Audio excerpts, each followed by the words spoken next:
तो एमती आहरी नुआ नुआ वीडियो देखापी ए वीडियो गोटे लाइक करूँ। आदि आम चैनल को प्रथम थर पर देखुंत ताले तले रेड कलर सब्सक्राइब बटन उपर क्लिक करी आ साइड रे बेल बटन क्लिक करी आम चैनल को सब्सक्राइब करनी। पीएम किसान योजना केंद्र सरकार चाषी पीएम किसान योजना घोषणा करने पर चाषी को केउ योजनार अधिक फायदा मिलिबो। कालिया योजना अधिक भल बोली बीजेडी दाबी करुथिबा बेले बीजेपी कहूछि पीएम किसान एक स्थायी स्कीम अटे। सेपटे पीएम किसान योजना रे हिताधिकारी चिन्हट काम राज्य सरकार दायित्व होइथिबारु केंद्र को राज्यर सहयोग मिलवा चैलेंज हो पारे। तेबे केउ स्कीम रु चाषी को कौन लाभ मिलिबो? पीएम किसान योजना रे क्षुद्र नाममात्र चाषी वर्ष को 3टी किस्ती रे मोट 6000 टंकार सहायता पाइबे। एथिरे उपकृत हेबे देशर 12 कोटी चाषी। योजना बाबद समस्त अर्थ केंद्र सरकार बहन करिवे।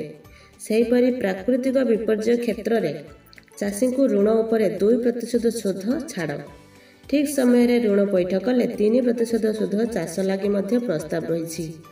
सेपटे राज्य सरकार को कालिया योजना रे क्षुद्र नाममात्र चाषी को वर्ष को 2टी किस्ती रे 10,000 टंका सहायता मिलिबो। यह बाद 5 लाख भूमिहीन चाषी को जीविका पाई वर्ष को 12,500 असमर्थ चाषी परिवार को 10,000 टंकार सहायता मिलिबो। तेबे चाषी नेता कहवा कथा उभय केंद्र और राज्य सरकार निर्वाचन को देखि चाषी को भुआ बुलेवा को प्रयास करछंती। पीएम किसान योजना रे चाषी को किभली चिन्हट कराजिबो।